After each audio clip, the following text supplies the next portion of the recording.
Good evening, I'm Ryan Benazzo. Thank you for joining us. We all knew it was coming eventually. Last night, the Thunder Bay area joined the rest of the region in welcoming the first big snowstorm of the season. Environment Canada says roughly 15 centimeters fell overnight, while some areas saw more than 30 centimeters by this morning. City snowplows were called into action to clear the streets and sidewalks. TBT's Jessica Clement reports. Residents of Thunder Bay knew it was a matter of time before the city would be on the receiving end of a large dump of snow, and it arrived in full force on Sunday. Fortunately, city road crews were ready to tackle what Old Man Winter brought to the lakehead. So at 2 a.m. we had our crews out plowing arterial collector roadways. At 3 a.m. we had our sidewalk plows out doing the arterial collector sidewalks. Typically it takes us 72 hours to clear all our local streets, so hopefully by the end of Wednesday we'll have everything cleared. City Roads Manager Brad Adams says local sidewalks will take a little extra time, and he's hopeful to have them all cleared by Friday. He notes with the volume of snow we've received and it being the first plow of the year, it takes some time to get the snowbanks established that make snow clearing easier. Meanwhile, Thunder Bay residents have also been busy digging themselves out of the white stuff, and the people we spoke to had mixed reactions to the arrival of winter weather. The first snowfall is always hard because you're not prepared. Probably be trying to get the snowblower out today too. Well, it's the country we live in, and this is what you have to expect this time of year. It's just you get ready for it, make sure everything's in tip-top shape. Now with the first major snowfall of the season on the books, residents will also have to be aware of calendar parking, which will take effect on December 7th. Adams says if residents follow the calendar parking schedule, it will benefit the city crews, their neighbors, and themselves. If we have vehicles parked on both sides, sometimes we can't get our equipment down the road, so the road doesn't get cleared at all. So by having people following those parking restrictions, at least one side of their residential road would get plowed. Jessica Clement, TBT News. The Thunder Bay District Health Unit is reporting another high COVID-19 case count over the weekend, including at least 4 cases of the Omicron variant. The Health Unit announced on Saturday that 4 people from this, Sunday rather, that 4 people from the same household with a link to Southern Africa have tested positive for the variant. 4 others were also expected to be confirmed as positive with Omicron in the coming days. The Health Unit has also declared 2 more school outbreaks at Hammersholt High School and St. Margaret School. Here are the overall weekend numbers. There are 54 new infections. 53 of them come from the Thunder Bay area, while the other case comes from a district community. 19 of the cases are household close contacts, while 26 are close contact cases from outside the home. 3 cases are related to travel outside of northwestern Ontario. 6 exposure sources are still unknown at this time. 1 person has been hospitalized as well, bringing the total number of COVID patients in hospital to 3. There are now 137 active cases across the district. There are 7 new cases coming from the Northwestern Health Unit. 6 come from the Sioux Lookout region, while the other is in the Dryden Red Lake area. The NWHU has 18 active cases. Across the province, there are 887 new COVID cases, and 3 more people have died from the virus. Now, this is down from the past 3 days when Ontario logged more than 1,000 cases per day. And concern over Omicron is prompting new questions at Queen's Park about the Ford government's tentative plan to lift the proof of vaccination requirement next month. Colin DeMello has more.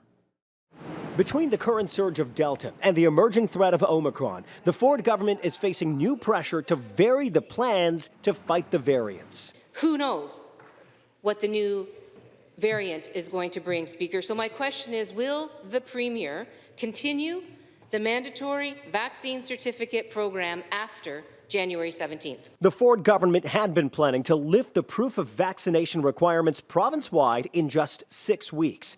However, Ontario's health minister suggested for the first time vaccine passports could last a little while longer. It was always subject to the caveat that if there is a situation such as a variant that we don't know about, we don't know what's going to happen with it, we'll have to reevaluate.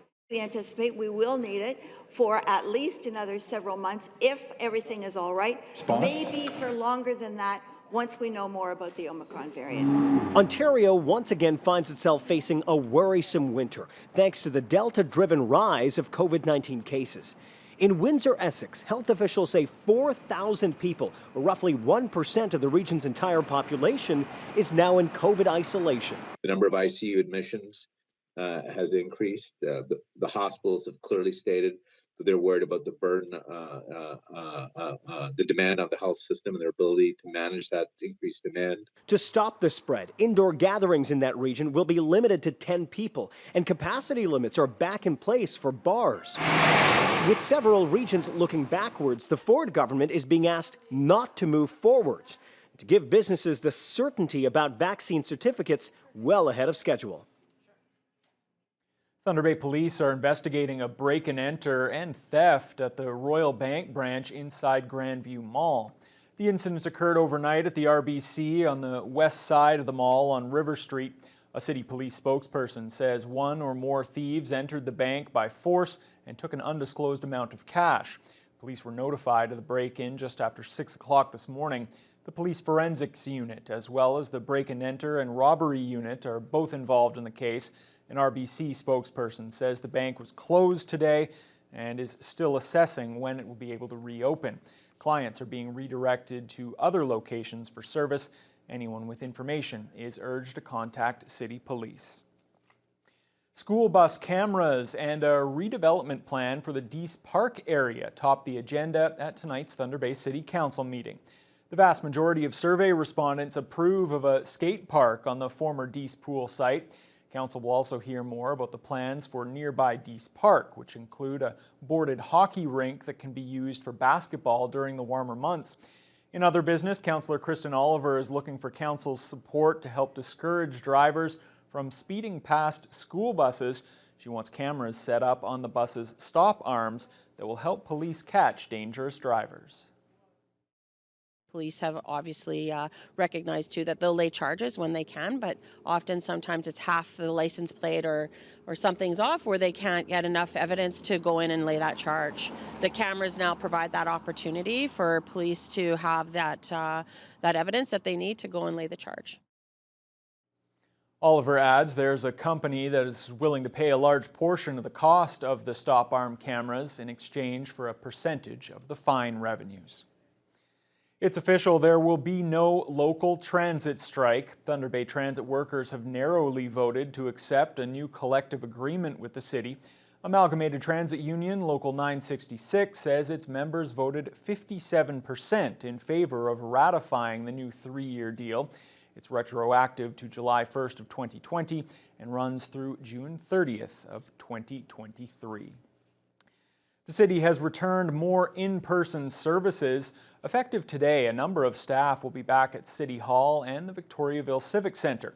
The public can now visit those two city buildings to access a number of services that have been conducted virtually or over the phone since March of last year. The city clerk's office is now open to in-person visitors at City Hall, as well as the lobby and main floor washrooms. Meanwhile, all service counters at Victoriaville are open, with the exception of cashiers, supply management, and community services. City Manager Norm Gale says it's been a long time coming, and despite the rise in local cases, he insists the time is right. This change is to provide service to people as the pandemic runs its course, and as we learn how to do things safer, we're able to open up counters and provide that service in a different way. Appointments are still required to access some services, including human resources, financial services, and revenue. For the second straight year, the Care Bus is operating on the streets of Thunder Bay to assist vulnerable residents during the winter months. In its first season of operation last March and April, the bus provided health and social supports to more than 3,600 people. This year, organizers at the Norwest Clinic are expecting to greatly increase those numbers, with the service starting 3 months earlier. The Care Bus will run 7 days a week from noon to 8 p.m., helping people in need, offering supplies and transporting them to shelters or medical or social service locations. Norwest officials are excited to get it back on the road. Is really trying to respond to some of the unmet needs in our community, and one of them is providing a safe, warm location for individuals who don't have any access to other resources such as housing or other shelter.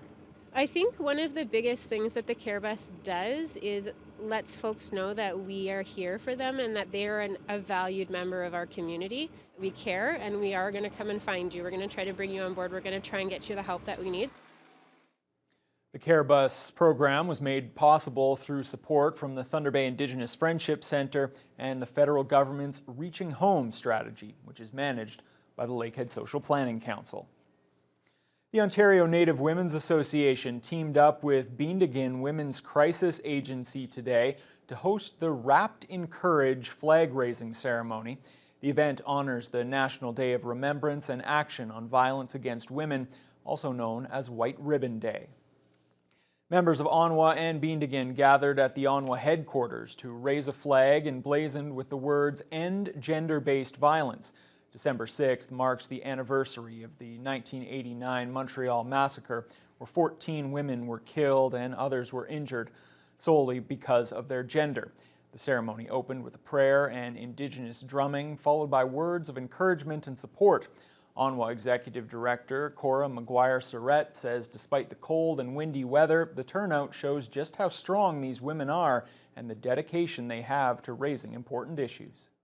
It's more than being a survivor. It's more than being a statistic in missing and murdered Indigenous women and girls. In order to rehumanize us as Indigenous women, you know, that's really what we're looking at here as a society and a community. And we need to start looking at how are we going to create safety at a local level, at a community level, because safety planning is the prevention of violence, and that's the action that we need. McGuire-Surrett wants to continue to work with Beandigin to see more safety planning at the local level. She believes it's an organization that knows best when it comes to providing safety for women in vulnerable positions. The Parade of Lights made a triumphant return to the streets of Thunder Bay this weekend. The charity event drew big crowds along the route after it was canceled last year due to COVID-19 gathering restrictions. Mitchell Ringos was there.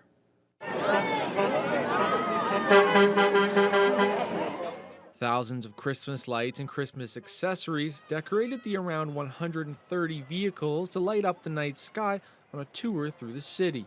Crowds were lined up from Manitoulin Transport on Main Street all the way along Memorial Avenue and ending on Fort William Road to see the one-of-a-kind festive parade. The parade was a fundraiser as well for several local charities, including Thunder Bay Therapeutic Riding Association, Autism Ontario Thunder Bay, Special Olympics Ontario Thunder Bay, and the George Jeffrey Children's Centre. Parade organizer Greg Stephenson says people were ecstatic when they heard the news that the Parade of Lights was once again back in town.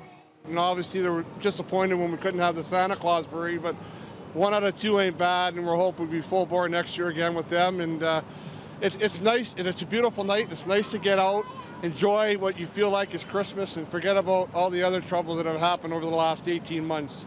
And with the cancellation of the Parade of Lights last year, we asked locals how nice it was to see the bright Christmas lights back in the streets of Thunder Bay once again. It's really great and it's noisy. Yeah, it's really noisy, yeah. Oh, I'm so excited. This is actually our first year here because we've always missed it. It's awesome to be back out in Thunder Bay and out on the streets with the kids and all the other community members, and just something normal to do again. And it was definitely a night to remember for Thunder Bay residents. And like Stephenson said, hopefully next year the Santa Claus Parade will also make a return to Thunder Bay. Mitchell Ringos, TBT News. Well, that event is